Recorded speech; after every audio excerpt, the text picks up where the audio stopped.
Alright, welcome back. And we're continuing our plumbing adventures on the J44 project. Hey there, losing track of some of these parts. This is final assembly part 8, and I'm trying to look at the camera lens. Not that little screen there I'm looking at now. See that screen? See the camera lens? Gotta look at the lens. That is so difficult to learn. We're getting some done. We're getting a few things together here. As I said previously, I've had some off time here and there, and I've tried to fill in doing this. Alright, so let's go on and continue with what all the plumbing I got done, and then we're going to start looking at the electrical system that we've installed. So here we go. Okay, I think where we last left off, we had was all the fuel line plumbing, and now you can see I've got the feed from our boost pump and fuel tank here. This is a pressure gauge at the fuel inlet for obvious reasons. Maintain pressure. You want to be able to know what it is there. So your boost pump and regulator will affect this pressure, which is the inlet to the engine here. Alright, we're going to duck down here. I'll show you. Here we can show you the drain line for the fuel manifold. Let me try to zoom in here a little bit. Here is our fuel shutoff valve. Right here where I'm pointing, this little elbow is the drain, and it drains through this line right back into the tank. When the engine's running and you de-energize this solenoid valve, a spring closes it, which shuts off fuel to the manifold, but it also allows the manifold to then connect with this port here, which is connected to the drain, and allowing the fuel that's standing in the manifold and in this hose, and any amount that possibly can, will drain back into the tank as opposed to draining into the bottom of the engine. I mentioned that in a previous video. I'll try to get here. This is the acceleration limiter, this device here, and this is in between the outlet of the fuel control and the manifold.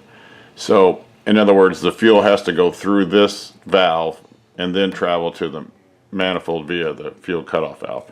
What this does is it will not allow the fuel flow to increase faster than the engine can tolerate, and it measures pressure from the compressor bleed and atmosphere, actually intake pressure, and there's a little port right here. Well, I have a very slow leak right here at this end of this device. It's not dripping per se, but it is forming it will form a droplet after a period of a few minutes with the boost pump pressure, which is only about right now 20 psi. So I'm concerned of leak. I may have to replace a seal on the end of this acceleration limiter if the leak persists, especially at higher pressures, higher RPMs, engine running. So this will be a place to watch. I have another one of these devices. I know it could probably replace this whole assembly. I have one spare, and I don't know its condition. I mean, it looks good, but whether it functions or not, I don't know. I know this one was working, so I'm going to try to stay with it, at least to get the engine running, and then we'll address the issue from there on. So, cross your fingers. Okay, we'll quickly move on down here. We got our oil lines installed, as you can see. This is our oil mist lubrication system. These are stainless steel lines, stainless steel nuts, because of the heat factor back here. Top line is our mist. Is our oil mist. The bottom line is just air only, bled from the compressor, and both of them are directed right in. Both of these are plumbed internally through this strut into the bearing housing assembly internally in this exhaust nozzle housing. So you could review this assembly and see how all that works. So here's our bleed air from the compressor, air only. This is an oil mist, a combination of fog of oil, oil droplets and air. Same way here, and this is directed forward to our front bearing, compressor bearing, front end bearing. This is a place to test. It's just a port. I put this on here. This is my doings. This elbow brings wires a set of leads out. 28 volt DC is applied to this internal heater, which aids in the atomization of the oil. It heats a little ceramic tube, so to speak, I guess, and air is blown through similar to a spray gun. Air is directed across it, and the oil's warm and it forms a fog.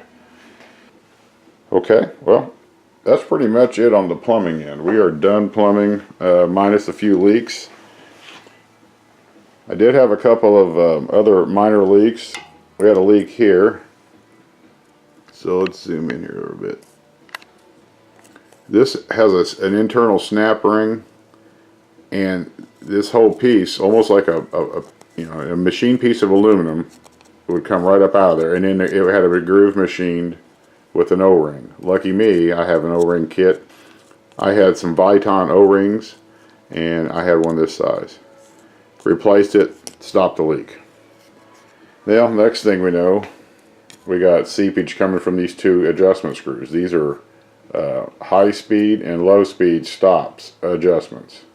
Well, again, once you remove these locks and unscrew these, they have an O-ring part way down from the end. There's a groove machined in each one with a little O-ring, and guess what? Replace the O-rings, leak stop. So we are having fits with this old rubber. Let's take a look at the wiring, which is very simple, won't take very long, and show you how that goes. Well, I guess we'll start front-wise here. This is our TAC generator. There's our Canon plug connector for that.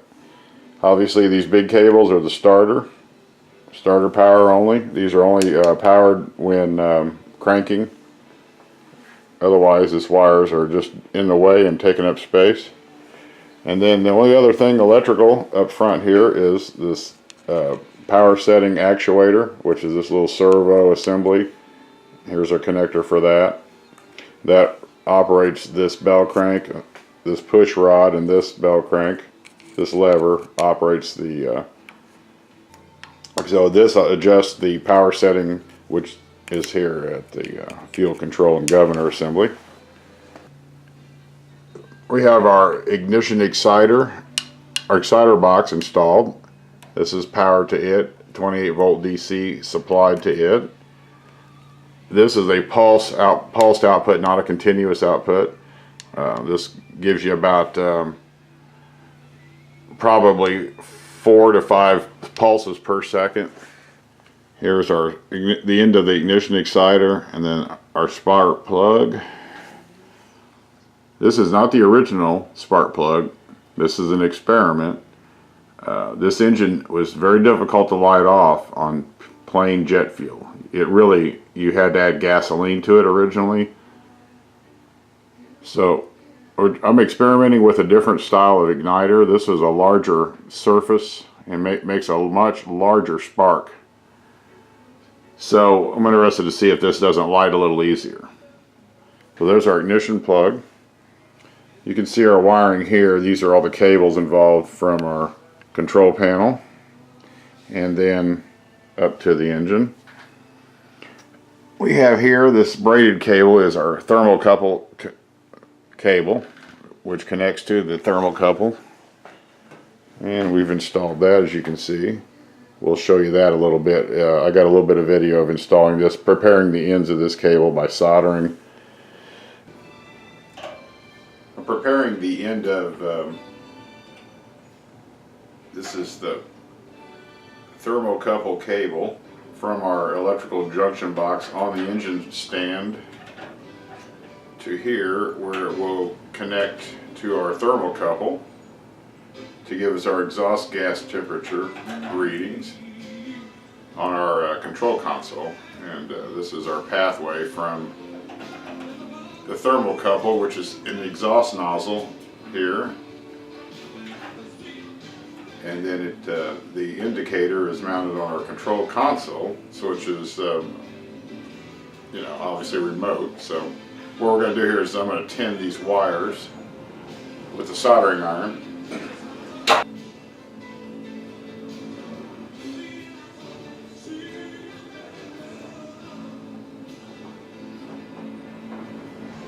Takes a little bit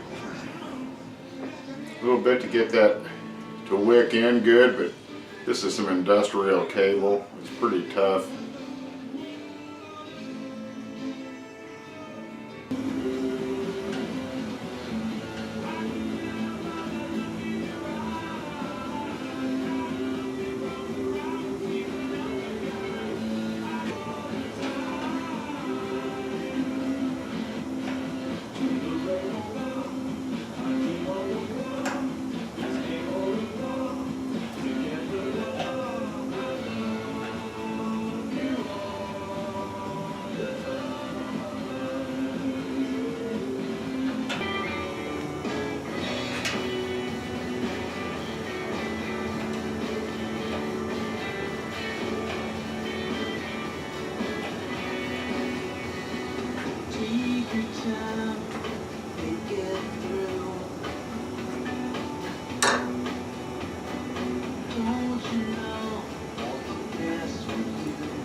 Go.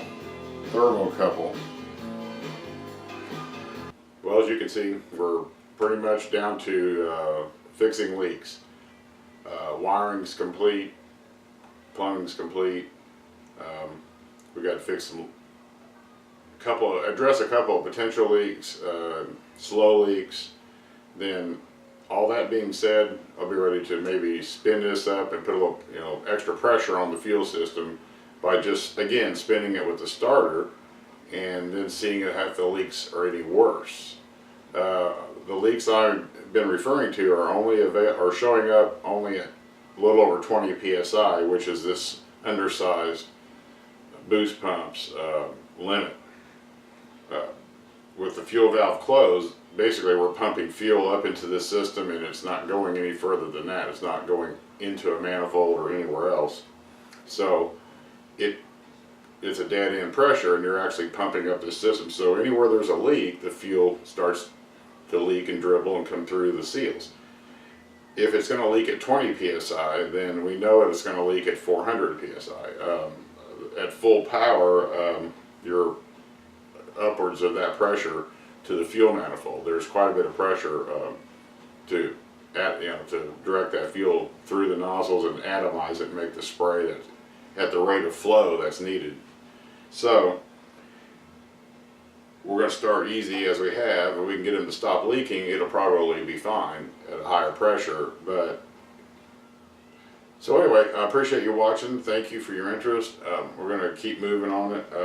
I will get a video of installing the tail housing. The next video will probably cover exhaust nozzle assembly and the air ejector, which is basically a fancy term for airflow enhancer for cooling air. We'll show you how that goes, get that on there. And in the meantime, maybe we'll detail some of the leak addressing and leak repairs as needed. I'll try to share some of that with you, and then we'll really be then at that point, hopefully, about ready to actually try to start it and see if it runs. If it fires up, starts running, and then a leak appears, then we'll have to shut her down, but that's progress. If it starts up and runs and there's no leaks or they're very minor, we can run it a little bit and actually see how she sounds and does. That's going to be really something to accomplish. If I have to pull it back in the garage and address some more leaks, then or further work, well, so be it. We'll cross that bridge. So thanks again for watching. I appreciate it. Getting exciting. Hopefully summer of 2019 we'll have this going and maybe fine tune a little bit, hopefully some gremlins out of it, and heck, it may get wrapped up and we'll have to go to the next phase of it. Next phase will be a bigger fuel pump. Okay, well, thanks for watching. Appreciate it. See you on the next one. You have a good one.